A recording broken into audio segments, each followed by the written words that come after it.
nervous about making friends in college? Not sure how you're going to survive your first semester? Well, here are 9 tips that I wish someone told me before I went into my freshman year.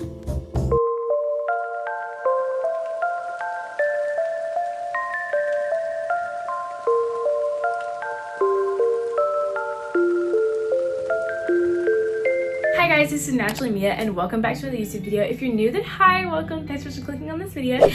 So you guys already read the title, so let's just go ahead and get into it. Okay, so my first tip is you may not make friends your first week, and that is just fine. Like y'all, I still haven't made any friends and I've been at school for an entire year. It's just how you feel when you have no friends. Like, are you confident? Are you okay with being alone? Like, that kind of stuff is what you need to think about. And it's also really good to be by yourself for a little bit because it gives you time to like know what triggers you, or like know what you're looking for in a friend, or like it allows you to have time to work on some hobbies. Because I started crocheting when I was in college. You should have lots of free time. Not saying that when you have friends you have to give up all that stuff, but I'm saying that that's a positive way to look at not having friends or not making friends the first week. And it also gives you time to like settle down and move into college. So if you don't make friends the first week, girl, it's okay. Don't worry about it. Don't stress about it. Like, whatever God has planned for you, whoever God has planned to meet you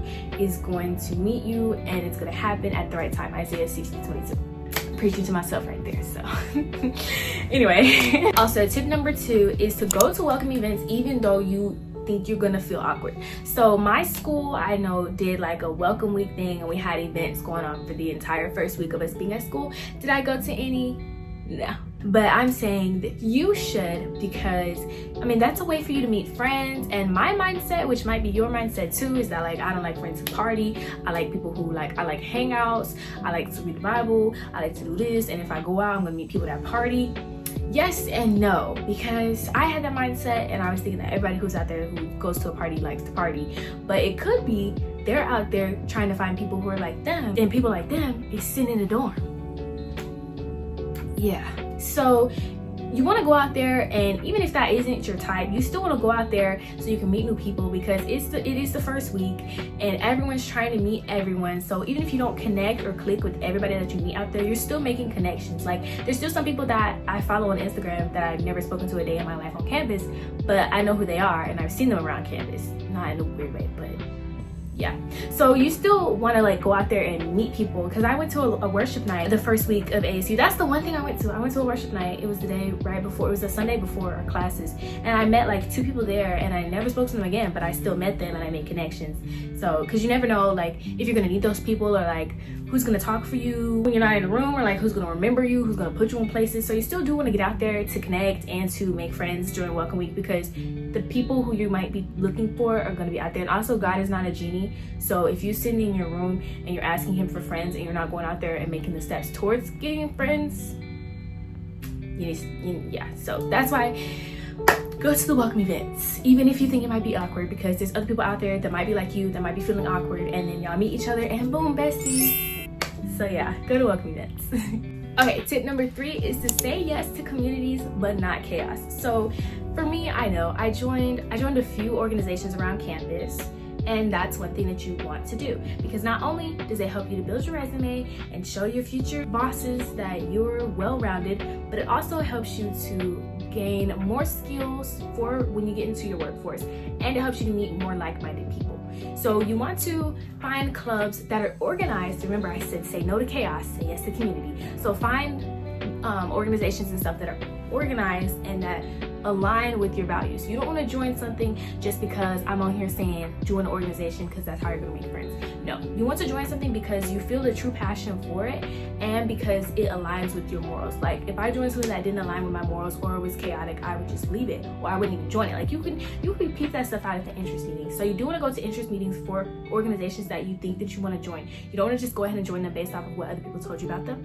Your experience and their experience are 2 different things. So I might be talking really fast, but I do that when I get passionate about what I'm saying. So yeah, you can join. There's certain organizations for different majors, so you can have more people that you know that are in the same major as you. So then when you get into your major courses, you're going to see them, and it's going to be the same faces that you see almost every day. So it'll be really good for you with making friends and building your network.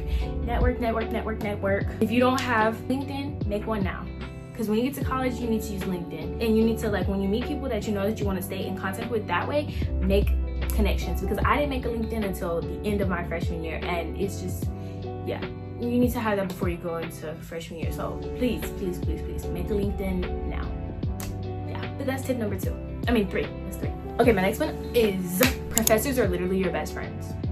They're your best friends. They need to be. So at an HBCU, I know at mine, our professors and stuff, like for some of my classes, they generally want you to succeed. So if you're failing, or not even failing, if you have an A or B or C, like if you're not failing in a class, okay, you still need to speak to your professors because they notice effort. They notice effort. And I'm not saying that they're going to give you a good grade because you're trying, because some of them do, but I'm not speaking for all. And even if they don't, that's someone that you can add to your network, especially if you're in your major courses, because there are a few professors that I've gotten to talk to and that I've started to touch to, and they're like, oh Mia, you're such a great student and you're outstanding. And not saying that you gotta kiss butt, but like take advantage of their office hours. They're gonna have them on their syllabus. That's another thing, you have to read the syllabus, but scroll through, you'll find their office hours, and just go ahead and make like a plan for yourself to, like, you don't even have to have a question for them, but just go up there and ask something, so, or introduce yourself so they can see you, know your face, because not that many people take advantage of that because they think the office hours are underrated and they don't mean anything and I don't need to speak to my professor. No. Even in class, answer questions, read the textbook before you get to class so you can engage in conversation, so they can call on your name, so they can remember who you are. So then if you ever need anything like a recommendation letter or something, because I know some organizations take that to get into them, you won't be like, I don't know anybody because I've never made any connections. You'll actually have people who have seen you in action and you've come to their office and you spoke to them and you've asked them questions, you've asked them how their day is. Just like talk to professors. They need to become your best friends. Okay. My next tip is to start strong academically. You're gonna thank yourself later, like I promise. So you don't want to go in freshman year thinking that you can slack off, that you can just skip class. Like, cause I know at ASU, our classes, like if you miss, attendance is, for some courses, is a big point of your grade, big part of your grade. So freshman year, be on time to class. Actually try with your schoolwork because it's a lot easier to maintain a good GPA than it is to build up from the bottom top. So you really don't want to make life harder for yourself. So just go ahead and do the work your freshman year, work extremely hard. I mean, even like your sophomore, junior, and senior year, you want to keep it good. But like freshman year is like really important with the baseline of how your GPA is going to turn out when you graduate. Well, not really, but it determines how much work you have to put towards maintaining a good GPA. Okay, my next tip is very important, and I need to take this tip myself, is to schedule rest. Just like you schedule classes, you should schedule rest. Because sometimes I would be out doing stuff like on the go. If y'all ever seen my YouTube videos, I was in Washington, I was in Texas, I was doing all this stuff with school, okay? So I needed rest. I just never gave myself time to rest is the thing. You need to schedule rest. It's very important because like you can't operate and you can't get good GPA. You can't get up in time for classes if you're not well rested. You can't put your 100% effort in. You're gonna be giving like 80, 70. You're gonna be yawning every second the professor says something, or if you're in a boring class, you might be nodding off like I used to do. But yeah, so schedule rest for yourself, and rest might look differently for different people, because I know I don't like to take naps, because sometimes, like recently I took a nap. It was supposed to be 30-minute nap and it turned into 3 hours. So I don't like to nap. And I also don't like to, let's say I take a nap and I wake up and I'm still tired. I hate those type of naps too. So I can't take short naps. That's why I don't like to take naps. So rest for some people could be like me, taking one day to not do any schoolwork. That day would always be Sundays for me, because I used to go home every weekend. So I used to, like on Sundays used to be my day where I just packed on my clothes and I just chilled the rest of the day. But when I would stay home a weekend, I think Saturday would be my day where I did no work, or Sunday. It was one of those two, but it's a weekend day. So like I'm working all day through the week, and then on the weekend, no work. You need to give your body time. So rest can look like that, taking a day off. Rest could be taking a few hours off, or giving yourself, I also do this. I give myself a time where I don't do any more work at night unless it's necessary. Like unless it's a grade and I need to have it done, I don't do it at a certain time. The time for me would always be around 9:30, 10 o'clock. I would just stop doing work unless it's necessary. So that could be y'all. That could be another sign of like rest for yourself. Or some people could do naps in the middle of the day, like just playing around your classes and do naps. But when you do plan this rest, you do want to make sure that you're already still planning on how you're going to complete your classwork, because you don't want to be resting if you're 3 assignments behind. Like, that's not good. You need to complete your assignments, or plan a schedule. Like, plan in your schedule, like, okay, I'm gonna do this at 10 o'clock, and I'm gonna do this at 11, and I'm gonna nap from 11:30 to 12. Like, yeah, be productive and rest at the same time, because one can't exist without the other.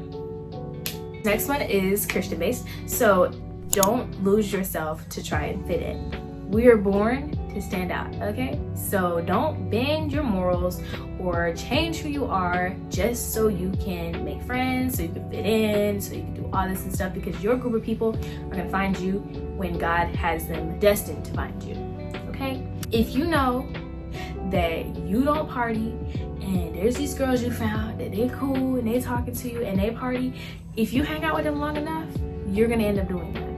If they have certain traits, or if they have certain things that you know are deal breakers for friendships, don't become their friend. I'm not saying be rude, you can be an acquaintance, but just don't bend your morals for other people. You don't have to be friends with all Christians. You can be friends with somebody, but they have to respect what you believe. But one way to help you find Christian or like-minded friends are to join campus ministries on campus. You need to find a church ASAP to go to.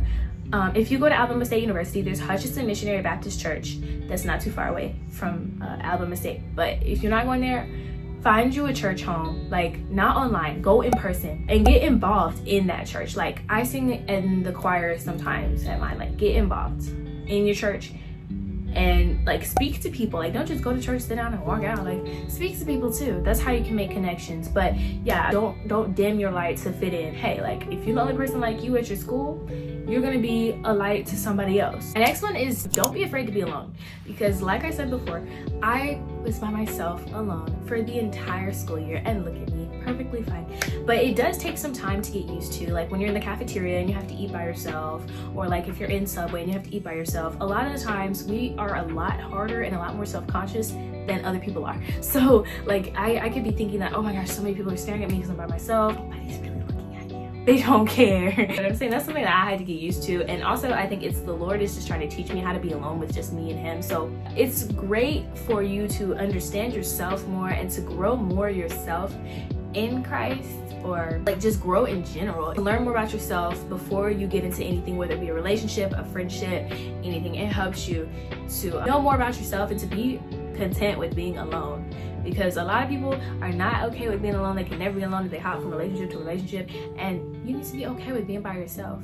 And that is with friendships as well, because everything else will come in due time. Just be yourself, be cool being by yourself, and yeah, I've been doing that for a year, coming on 2.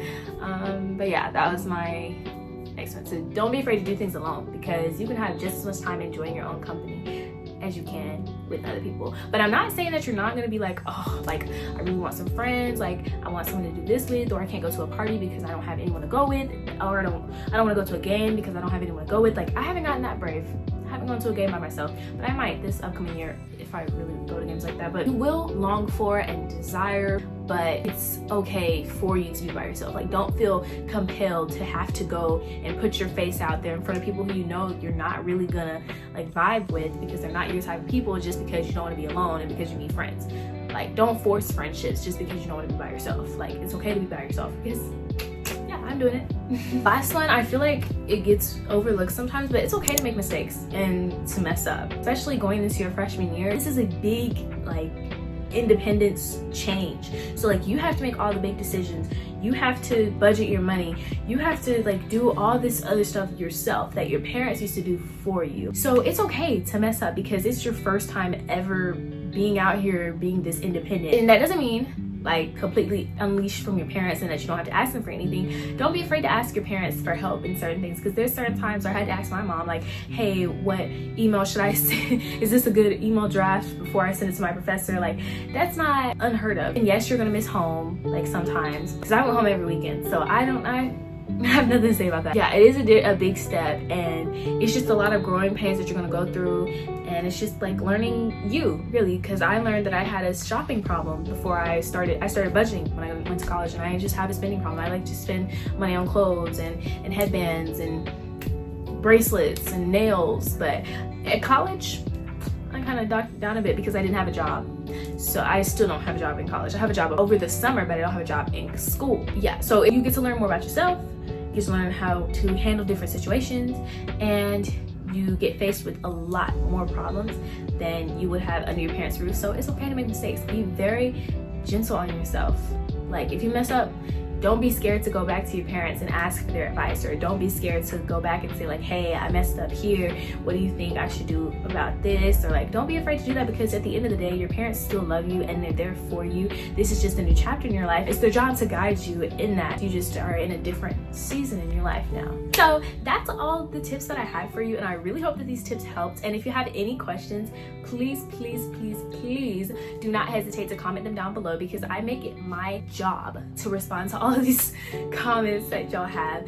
And also feel free to give feedback on my videos or whatever, because I love to learn and grow. If you like these tips, then don't forget to hit the big thumbs up button, comment down below, and subscribe. And when you do subscribe, hit post notifications so you get notified every time I post a video and you won't miss a single video. And also, if you guys want a part 2, just let me know and I'll give you guys some more tips. But yeah,